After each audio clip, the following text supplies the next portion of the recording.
Deseamos continuar con la ayuda del Señor este estudio sistemático y exhaustivo de la epístola a los Romanos. De hecho, ya hemos considerado los 4 primeros capítulos que de algún modo sintetizan en el estado más puro del término, en forma resumida, lo que de hecho hasta el capítulo 16 iremos extendiendo en la epístola a los Romanos. El capítulo 5 prácticamente tiene una doble subdivisión.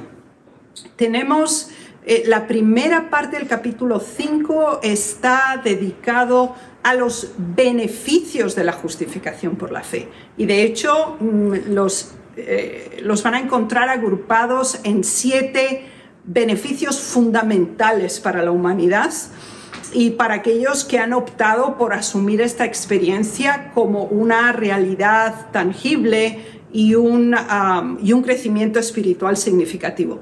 La segunda parte del capítulo 5 de Romanos es básicamente una comparación y contraste entre Adán, el primer hombre, y Cristo como hombre en su venida a la tierra y también en su ministerio, así como en la elevación a su máximo nivel del plan de salvación. Así pues, sin más demora, vamos a proceder a analizar esta primera sección del capítulo 5 de Romanos, que está relacionada con el primer grupo de beneficios de tener la experiencia, de vivenciarla como tal, de la justificación por la fe. Y en Romanos capítulo 5, los versículos 1 y 2, nos presenta una serie de conceptos y términos que están interconectados entre sí y que de hecho se desdoblan en la experimentación personalizada de la justificación por la fe. Vayamos a leerlo. Justificados pues por la fe, tenemos paz para con Dios por medio de nuestro Señor Jesucristo, por quien también tenemos entrada por la fe en esta gracia, en la cual estamos firmes y nos gloriamos en la esperanza de la gloria. El aceptar no solamente nuestra condición, sino también el rescate, la alternativa, la segunda oportunidad que Dios nos está ofreciendo, genera serenidad, paz, quietud y un sentido de descanso que es inigualable, incomparable con cualquier otro tipo de experiencia, porque sabemos que en Dios, 1, podemos descansar, 2, podemos confiar, 3, podemos completamente entregarnos a su infinita gracia y misericordia sin ningún tipo de cuestionamientos ni dudas al respecto. Así que ese es un beneficio directo de la justificación por la fe, es paz. Y van a observar que los 4 conceptos fundamentales que tenemos aquí están relacionados con la vida espiritual interna. Es decir, en ningún momento son elementos externos, porque veremos que el segundo grupo de beneficios sí tiene que ver con el medio externo. Los versículos 1 y 2 en su primer grupo de beneficios son totalmente a nivel interno. Así que la paz nos hace valorar con mayor intensidad y sentido personalizado lo que es la gracia como un don inmerecido. Y obviamente la combinación de ambos genera en nosotros esperanza, motivación, proyección de futuro, trascendencia en nuestra vida espiritual. Y lo que es el punto climático, la cima de nuestra experiencia religiosa, es el gozo, la gloria de ser copartícipes del perdón, de la gracia y de la posibilidad ofrecida a nosotros de la salvación en sentido pleno. Vayamos al segundo grupo de beneficios, y como ya les anuncié, si los versículos 1 y 2 nos hablaba de la condición interna, los versículos 3 y 4 nos hablan de la situación externa. Y puede hasta chocarnos, porque este juego de 4 conceptos que teníamos en los versículos 1 y 2 son también 4, ahora sí, en los versículos 3 y 4. Leamos las citas. Y no solo esto, sino que también nos gloriamos en las tribulaciones, sabiendo que la tribulación produce paciencia, y la paciencia prueba, y la prueba esperanza. Es interesante que tenemos 2 elementos que nos pueden sonar como realmente no tan beneficiosos, el hecho de que tribulaciones y pruebas sobrevienen. Y de hecho, este versículo nos presenta también la gran necesidad de una presión externa para madurar y establecer una lección pedagógica en nuestra propia experiencia religiosa, puesto que la tribulación produce paciencia y a su vez la prueba esperanza. Así que aquí tenemos una pareja de conceptos que parecieran opuestos por el hecho de que tenemos tribulación y tenemos paciencia, y tenemos pruebas y tenemos esperanzas. Cuando realmente nuestra experiencia con Dios es profunda, es real, es auténtica, es creciente, empieza a desenvolverse una enemistad hacia el poder del mal que reina en este mundo. Por lo tanto, recuerden cuando el conflicto de los siglos nos explica que cuando la iglesia es fiel, activa y se encuentra unánime, las persecuciones se desatan. Inmediatamente empieza una presión desde el exterior. Esto es aplicable al sentido comunitario de grupo, pero también se constata en las experiencias individuales y singulares de los hijos de Dios. Siempre que en nuestro corazón hemos establecido el criterio de ser fieles, auténticos, honestos, leales a la verdad que nos hemos comprometido a asumir, hay presiones externas, hay dificultades. A veces no sabemos ni cómo así, pero de hecho esas presiones, pruebas, tribulaciones se dan. Y muchas personas dicen, bueno, si estoy intentando hacerlo mejor, ¿por qué me va tan mal? Y pareciera de nuevo que no es un beneficio. Sin embargo, lo interesante del elemento aquí es que algo que nos puede realmente disgustar, el hecho de tribulaciones o pruebas, cuando estas son asumidas, aceptadas y recepcionadas bajo el concepto correcto de la fidelidad y de la lealtad a Dios, generan 2 elementos fundamentales en nuestra experiencia religiosa, y es paciencia, porque creemos que Dios va a intervenir, porque sabemos que las tribulaciones no son infinitas en el tiempo, y esto genera una actitud de espera activa y de hecho altamente productiva en la transformación de nuestro carácter, generando una de las virtudes fundamentales que además caracterizan a los fieles de la última generación, que es la paciencia de los santos. Y la combinación de todos ellos reconfirman, reconstituyen el sentido del porqué de nuestra existencia. Y por eso la esperanza es un elemento impulsor, es una palanca en nuestra experiencia religiosa. No solamente lo creemos, no solamente nos conducimos de acuerdo a esa fe expresa, sino que además nos proyecta hacia un nivel de existencia superior. Y es la combinación precisamente entre paciencia y esperanza. Vemos al tercer grupo de beneficios por la experiencia permanente y creciente de la justificación por la fe. Y de hecho es la evidencia para la esperanza. Y lo tenemos en el versículo 5. Romanos 5:5 es un versículo central en el capítulo 5 de Romanos. Y de hecho es tan hermoso en su profundidad y en su composición. Leámoslo. Y la esperanza no avergüenza, porque el amor de Dios ha sido derramado en nuestros corazones por el Espíritu Santo que nos fue dado. Este es el clímax de nuestra relación espiritual. Es el máximo desarrollo de madurez espiritual. Se nos dice, y este es un símil con el descenso de la lluvia, y se nos dice que Dios derrama su amor sobre nuestros corazones, influye en nuestras emociones, nuestras sensaciones, lo más profundo de nuestros sentidos y nuestra capacidad pensante.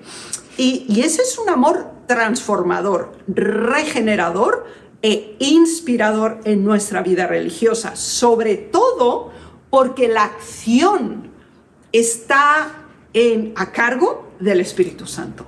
Vamos a ver que Romanos 5 presenta los tres poderes que conforman la deidad. Aquí tenemos al Espíritu Santo actuando en una forma activa en función de la experiencia de la justificación por la fe.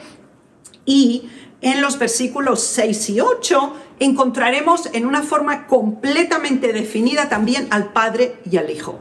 Está la completa divinidad comprometida con el crecimiento y el profundizamiento en nuestra experiencia religiosa. Leámoslo, son versículos muy hermosos. Porque Cristo, cuando aún éramos débiles, a su tiempo murió por los impíos. Ciertamente apenas morirá alguno por un justo. Con todo, pudiera ser que alguno osara morir por el bueno. Mas Dios muestra su amor para con nosotros en que siendo aún pecadores, Cristo murió por nosotros. Así que tenemos el amor de Dios derramado sobre nuestros corazones por medio del Espíritu Santo. El compromiso del Padre con el Hijo para darnos su amor en el sacrificio expiatorio de Cristo. Así que Romanos 5, de los versículos 5 hasta 8, tenemos la deidad completamente comprometida en el proceso de la justificación del ser humano. Y de nuevo, el apóstol Pablo, aunque pueda parecer reiterativo, es muy importante para nosotros recordar lo que éramos, lo que somos y todavía más, lo que podemos llegar a ser.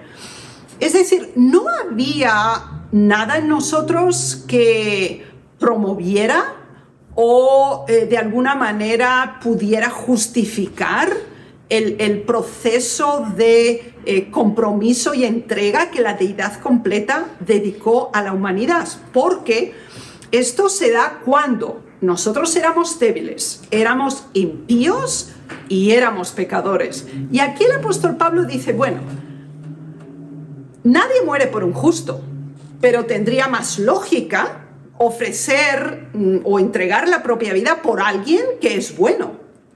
Tendría más lógica, pero por un impío, por un pecador, pues no, eso seguro que no. Y entonces aquí tenemos precisamente el contraste que hace la justificación por la fe el momento más excelso de conexión entre la divinidad y la humanidad. Porque entonces Cristo muere a pesar de la debilidad, la impiedad y la pecaminosidad de nosotros. Y Juan lo expresa en una forma muy elocuente al decir, nosotros lo amamos a Él porque Él nos amó primero. Y ese amor divino es el que genera, desarrolla, promueve el amor auténtico que el Padre a través del Espíritu Santo derrama sobre nuestros corazones. Esta es una imagen tan sublime, profunda y solemne que realmente debería impresionar nuestras almas. Pero tenemos hasta 7 beneficios. Ahora vamos a considerar el quinto, el sexto y el séptimo. Y de hecho cubre hasta el versículo 11. Prácticamente la mitad del capítulo 5 está dedicado a estos 7 beneficios de la justificación por la fe. Vayamos pues al quinto. El quinto lo tenemos en Romanos 5:9. Pues mucho más, estando ya justificados en su sangre, por él seremos salvos de la ira. Es decir, si el arrepentimiento se ha dado en nosotros como una experiencia real, aunque fuera traumática, catártica y final, va más allá del mero acto de la confesión o el dolor. Es decir, separa de nosotros el juicio condenatorio. Y ese es uno de los beneficios de la justificación por la fe. Como el apóstol Pablo declara, por él seremos salvos de la ira. No recibiremos la condenación de un juicio final y ejecutivo, porque el Señor Jesús nos va a representar. Y eso es lo que marca la diferencia. Ahora, beneficio número 6. Lo tenemos en el versículo 10 y nos dice lo siguiente. Porque si siendo enemigos fuimos reconciliados con Dios por la muerte de su Hijo, mucho más, estando reconciliados, seremos salvos por su vida. Entonces, salvos de la ira y salvos por la vida que Dios entregó. Y fíjense que todo el tiempo, ya hemos dicho, cuando éramos débiles, cuando éramos impíos, cuando éramos pecadores, ahora además se nos dice cuando éramos enemigos. Cuando realmente pues no estamos interesados en una vida espiritual, cuando ni siquiera era algo importante para nosotros, sino que estábamos en abierta oposición. Aún así, el Señor Jesús dio el paso adelante por ti y por mí. A pesar de nuestra indiferencia, incluso rechazo, y en abierta oposición, la mano extendida de la salvación del Señor Jesús para ti y para mí era permanente, constante y real. Y por eso se produce ese paso entre la enemistad con la amistad. Y el proceso que lo define es el beneficio fundamental de la justificación por la fe.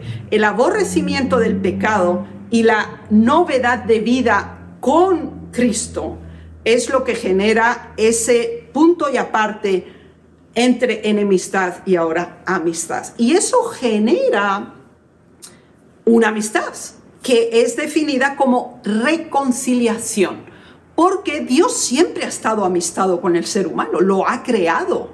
Tenía el propósito de que viviera para siempre, que este planeta fuera una localización perfecta e ideal. Él creó todas las circunstancias para que así fuera. Y veamos cómo se define este concepto en Romanos 5:11, y es nuestro séptimo beneficio de la justificación por la fe. Y no solo esto, sino que también nos gloriamos en Dios por el Señor nuestro Jesucristo, por quien hemos recibido ahora la reconciliación. Entonces, antes éramos enemigos, antes éramos impíos, antes éramos pecadores, antes éramos débiles. Esa es nuestra condición en estado natural. Ahora, cuando esta experiencia, que ya la hemos estudiado, no lo voy a reiterar, se da en nosotros, es una amistad la que se crea. Y entonces se da la reconciliación.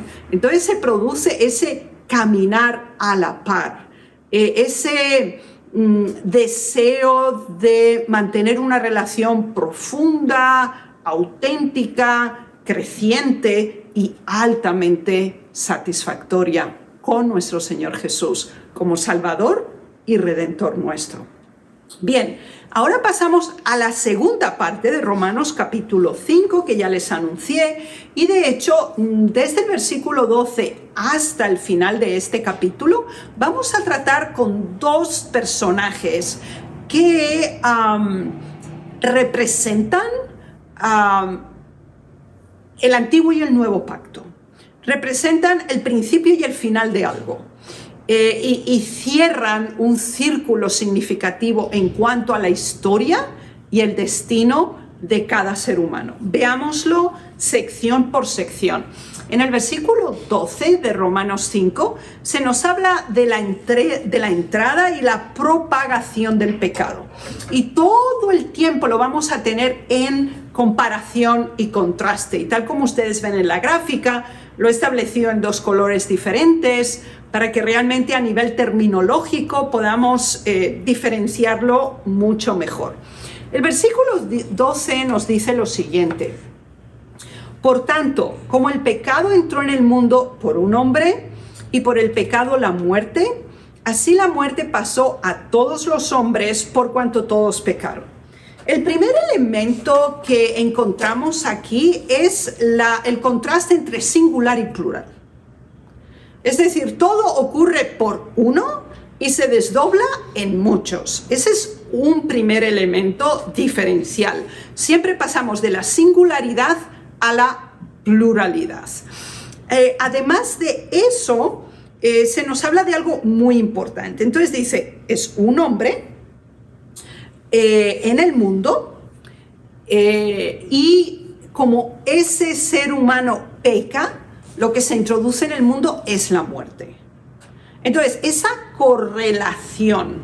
Entonces, estamos en el planeta Tierra, en este mundo, hay un hombre, veremos en el próximo versículo que es Adán, él peca y por lo tanto la muerte se instaura en una forma genérica y trascendente en nuestro planeta. Entonces, ese primer punto como principio de partida es un hecho.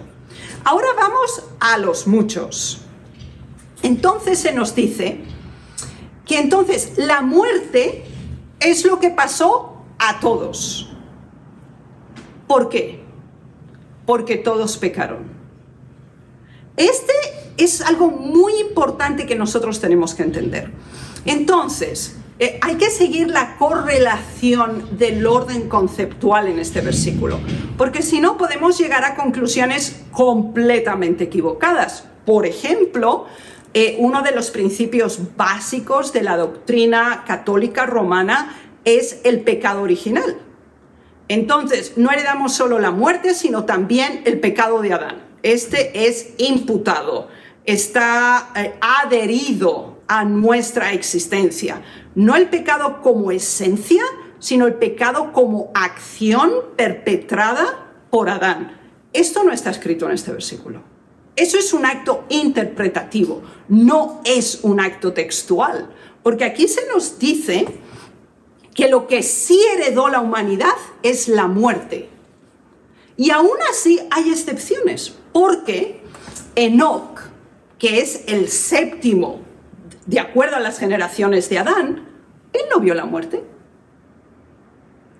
Por lo tanto, no es un acto predeterminado y predestinado.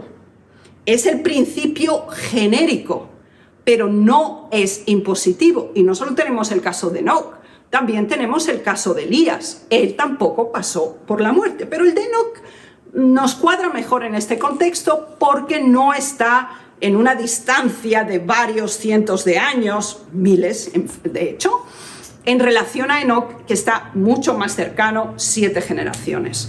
Así que este principio es muy importante que nosotros lo entendamos, pero tenemos que ir todavía más allá en esta comprensión. Y lo tenemos en los versículos 13 y 14 de Romanos 5, donde Pablo paso por paso profundiza en estos momentos de uno y muchos, del principio y el ahora. Vayamos a leerlo porque es realmente muy importante. Romanos 5, versículos 13 y 14 nos dice: pues antes de la ley había pecado en el mundo, pero donde no hay ley no se inculpa de pecado. No obstante, reinó la muerte desde Adán hasta Moisés, aún en los que no pecaron a la manera de la transgresión de Adán, el cual es figura del que había de venir. Estos dos versículos tienen una importancia por periodos históricos fundamentales. Entonces, el primer principio: Antes de la ley, hablando de la ley declarada en forma audible y transcrita, como la recibió Moisés, existía. Y este principio es muy importante porque la gente dice, no, la ley, Éxodo 20. Antes de Éxodo 20 no hay ley. Entonces, ¿por qué hay pecado? Y este es un principio que nosotros tenemos que entenderlo en el correcto orden de los hechos. Entonces, pues antes de la ley había pecado y ahora viene la segunda sentencia, pero donde no hay ley no se inculpa de pecado. Por lo tanto, si había pecado es porque la ley estaba desde el principio. No fue audible, no fue transcrita, no estaba materializada, pero la condenación del pecado, que es muerte, estaba claramente especificada. De hecho, cuando leemos Génesis 2, el Señor fue muy específico con Adán y Eva y les dijo: el día que ustedes tomen del fruto del árbol de la ciencia del bien y del mal, ciertamente morirán.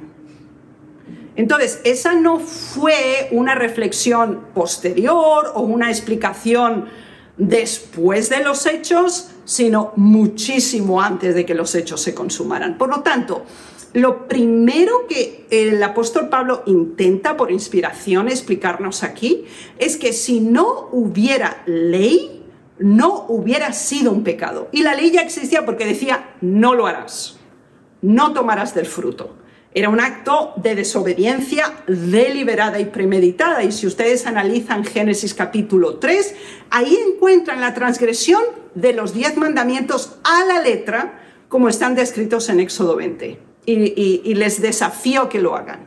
Que lean Génesis 3 e identifiquen cada mandamiento que está en Éxodo 20 y que fue una transgresión implícita en Génesis capítulo 3. Entonces, cuando este punto ya queda claro, entonces se avanza en esa comprensión. Y entonces tenemos dos protagonistas que corresponden a dos periodos históricos significativos. Entonces se dice, de Adán hasta Moisés. Y dice, y el que había de venir. Entonces tenemos a Adán, tenemos a Moisés y al que tenía que venir, que era Cristo. Tenemos tres personajes coordinados entre sí, teniendo facetas, periodos y momentos específicos en la historia del pueblo de Dios. Entonces, la muerte reinó desde el pecado de Adán hasta el que había de venir y después. Por lo tanto, si existía la muerte es porque existía el pecado, y el pecado existía porque existía la ley. Entonces, esa tripartita combinación de conceptos es fuera de dudas en este momento. Ahora, con Adán es el punto de partida oficial para la raza humana, de una ley implícita. Con Moisés tenemos la ley explícita. El Señor la escribe con su propio dedo 2 veces. La primera vez la tabla es quebrantada por la apostasía del pueblo de Israel. La segunda vez, en diferencia con la primera, no es Dios el que le da las tablas a Moisés, sino que le dice, tú prepárame tablas de piedra similares a las que yo te entregué para que yo las escriba. Y cuando vuelve a ascender por segunda vez Moisés, va con las tablas y las tablas están lisas.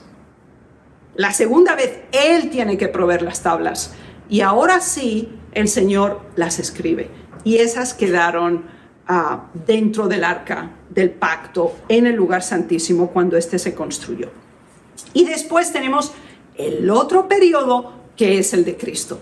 Así que en Romanos 5, 13 y 14 tenemos la primera y la segunda dispensación. Tenemos el primer pacto y el nuevo pacto o segundo pacto. Y esto es muy importante para nosotros entenderlo.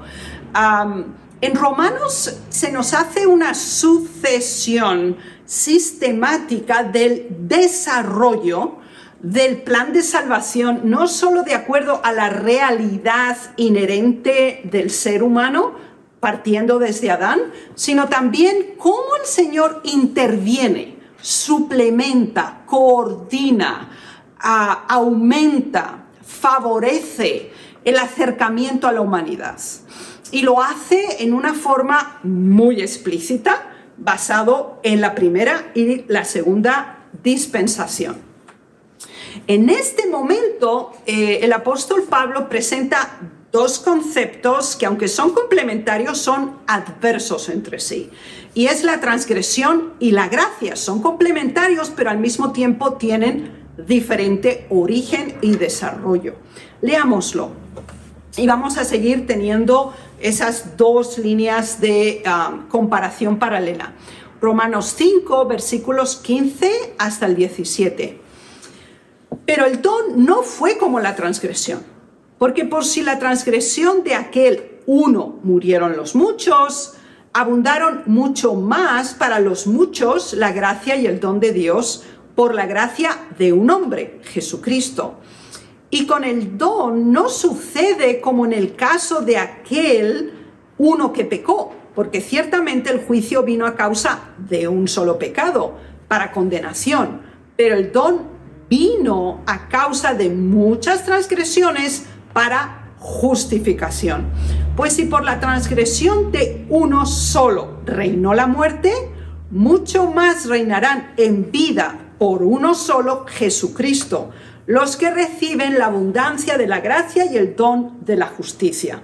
Algo que es altamente meritorio en la forma de narración de Pablo es su conexión de las ideas. Él es muy sistemático, muy preciso en la explicación. Aunque nos pueda parecer un poco complicado, el hecho de que lo estamos desglosando en conceptos nos ayuda a interiorizar este conocimiento en una forma más clara. Vayamos la primera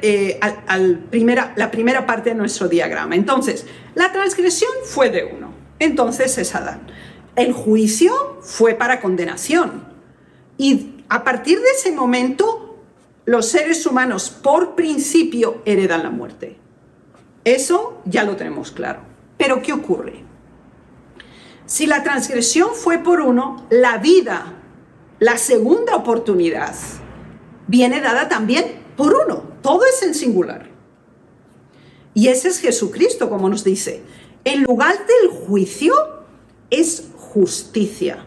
No es la condenación, no es la implementación de la ley sin gracia o sin misericordia, sino que es el concepto de la justicia, que por transferencia del justo se convierte en justificación para aquel que por fe lo recibe y se implementa como un don de gracia.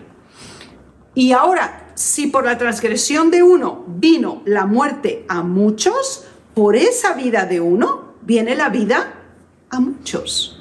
Fíjense la forma en que Dios actúa. Nosotros siempre actuamos en singular. Dios siempre actúa en plural. Es decir, todo lo que Dios hace, Él lo hace sin límites. Él lo hace todo como nos dice el versículo. Si el pecado fue uno, la gracia era mayor. Si las transgresiones fueron muchas, la gracia es todavía mayor. Es decir, la disponibilidad de Dios para salvarnos es tan intensa, es tan plural, es tan ilimitada, que incluso su propia vida no la consideró de suficiente valor. Y yo creo que esto es algo que debería penetrarnos hasta lo profundo de nuestro corazón, por ver la forma excelsa, sublime e infinita con que Dios nos ama. Es decir, tú y yo somos tan importantes para Dios que su propia vida y sufrimiento no lo consideró de valor, por extenderte la mano de salvación a ti y a mí. O sea, la epístola de Romanos es el libro donde se nos explica los métodos de Dios para alcanzarnos. Todos los esfuerzos, todos los dones, todas las oportunidades, todo lo que el cielo pudo hacer se hizo. No había más que se podía hacer. Ahora la pregunta es, ¿qué hago yo al respecto de esto? Y esto es uno de los elementos que ahora que nos vamos orientando hacia la conclusión del capítulo 5, veremos que por inspiración el apóstol Pablo lo enfatiza y lo reitera sistemáticamente. Y aquí tenemos como una de las primeras conclusiones ya totalmente clarificadas en Romanos 5:18 acerca de la conexión entre la transgresión y la justificación. La justificación es necesaria porque el pecado existe. El pecado no deja de existir porque la justificación se ha dado, pero sí deja de tener el dominio, la supremacía sobre el ser humano que ha cedido a la gracia de Dios y por fe ha confesado, se ha entregado y ha empezado el proceso de regeneración. Por lo tanto, por la transgresión de uno, condenación a todos. Lo hemos considerado hasta ahora. Ahora, por la justicia de uno, vino a todos la justificación de vida. Estos son nuestros dos momentos en la existencia. Es decir, o nosotros estamos viviendo bajo la condenación de todos por la transgresión de uno, o estamos viviendo bajo la justicia de uno que nos da la justificación de vida para todos. ¿Qué elegimos? Si antes que el pueblo de Israel debía entrar en Canaán, fueron divididos entre 6 tribus y 6 tribus, y se les promulgó las bendiciones y las maldiciones, considerando la actitud o el comportamiento que iban a tener, este es un momento muy similar en la experiencia religiosa de un individuo. Es decir, la transgresión de uno y la condenación de todos es nuestra condición en estado natural. La pregunta es, ¿nos quedamos en esa condición o damos el paso al frente y absorbemos esa justicia de uno que nos transfiere de nuevo la vida por nuestra entrega y nuestro reconocimiento por fe? Y ahora, de nuevo, encontramos otro matiz de este mismo pensamiento en el versículo 19, que es el quinto elemento en relación al contraste y la comparación entre Adán y Jesucristo. Son pecadores y justos. Y nos dice así el versículo: porque así como por la desobediencia de un hombre los muchos fueron constituidos pecadores, así también por la obediencia de uno, los muchos serán constituidos justos. Entonces, la transferencia entre lo que somos y lo que podemos ser, ¿quién lo decide? Individualmente nosotros lo decidimos. O nosotros asumimos lo que Dios ha hecho por nosotros. Lo consideramos el mayor privilegio y honor de nuestra vida y decidimos asumir esa obediencia por fe tácita e implementada, como lo hizo Jesús, o decidirnos quedarnos como somos. Y aquí tenemos de nuevo esos dos momentos que definen nuestra existencia y también nuestro destino final. Ahora, aquí llegamos a la conclusión de Romanos capítulo 5, que lo tenemos en los versículos 20 y 21, y de hecho se cierra de esta manera el capítulo 5. Y si hablamos de la ley al principio, el apóstol Pablo vuelve con este concepto para cerrar y quede claramente definido los elementos que conforman nuestra transición, nuestro paso de lo que somos a lo que podemos llegar a ser. Y el sexto elemento lo encontramos en Romanos 5:20, la primera parte. Dice: pero la ley se introdujo para que el pecado abundase. ¿Por qué? Y nosotros decimos, bueno, ¿cómo así? No me queda claro este punto. Si recordamos Romanos 2 y 3, ahí se nos explicaba que el conocimiento, la conciencia del pecado viene por la ley, porque hay alguien que nos dice, oye, esto que estás haciendo no está bien. Y está escrito, está codificado, lo podemos constatar como una clara diferenciación entre el bien y el mal. Por lo tanto, cuando hay ley, los pecados abundan, porque se identifican, se definen y queda claramente deliberada la condición de la humanidad en estado natural. Ahora, fíjense cómo Dios siempre intenta equilibrar, complementar nuestro espacio de fallo, nuestra carencia.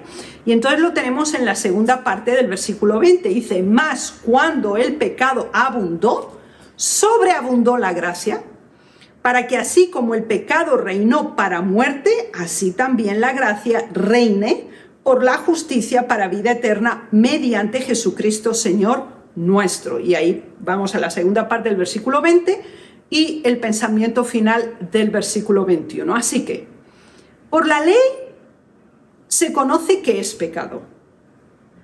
Y sabemos que la transgresión de la ley es la muerte. Así que ese triunvirato de conceptos secuenciales es inalterable. Sin embargo, Dios establece un sistema paralelo, complementario y que restituye la carencia. Entonces, por la gracia viene la justicia y entonces se genera la vida. Fíjense la forma maravillosa y espiritual en que está presentado este punto. Cuando nosotros pecamos, morimos. No morimos en ese momento físicamente, pero es un estado degradativo, constante y creciente en nuestra existencia. Por eso el apóstol Pablo en otra epístola lo describe y dice, aunque mi exterior envejece, mi interior rejuvenece. Y uno dice, ¿cómo así? Es esta experiencia. Es decir, nosotros, claro que vamos a aumentar en años, claro que vamos a envejecer, claro que nos vamos a deteriorar físicamente, pero el Señor ha ofrecido una oportunidad, que no tiene que haber una conexión entre nuestra fisicalidad y nuestra espiritualidad en el proceso de deterioro. No tiene por qué. Porque aquí se nos dice que, y el apóstol Pablo lo experimentó en una forma tangible y por eso lo expresa como una experiencia real. Piensen que él tenía limitaciones significativas, ya también cuando estaba en Roma, primero estando con arresto domiciliario primero, después del primer juicio con Nerón, y después ya la sentencia de decapitación en el segundo juicio con Nerón. Así que él era consciente de su deterioro en años, en fisicalidad y en condición material. Pero sin embargo, él afirma claramente que mi interior está rejuvenecido. Entonces, esta situación, vemos que el apóstol Pablo a lo largo de Romanos lo va a presentar en diversas ocasiones y va a presentar la materialidad, la fisicalidad en contraste con la espiritualidad y la sublimidad de nuestra relación con Dios. Y esta es una experiencia que debemos pedirle a Dios tenerla si no la hemos tenido hasta ahora, porque genera en nosotros precisamente los beneficios, los 7 grupos de beneficios que acabamos de considerar en este capítulo. Así pues, que el Señor nos ayude a ser consciente de nuestro linaje, de nuestro Adán, que es nuestro viejo hombre, pero que nosotros nos aferremos al nuevo hombre que nos viene dado a través del Señor Jesucristo. Es mi deseo y oración. Amén.